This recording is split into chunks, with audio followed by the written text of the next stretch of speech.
অনুপ্রেরণীয় শিক্ষণীয় একটি গল্প। একদিন বাদশাহ আকবর তার দরবারে এমন একটি প্রশ্ন করলেন যা দরবারের সকলকে হতবাক করে দিল।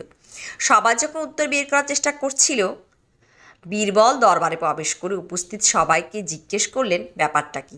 তারা তাকে প্রশ্নটি পুনরাবৃত্তি করে। প্রশ্ন ছিল, শহরে কয়টি কাক আছে? বীরবল তৎক্ষণাৎ হেসে আকবরের কাছে গেল। তিনি উত্তর ঘোষণা করলেন।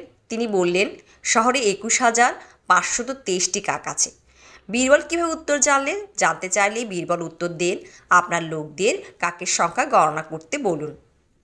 যদি আরও বেশি থাকে তবে কাকের আত্মীয়রা অবশ্যই কাছের শহরগুলি থেকে তাদের দেখতে এসেছে।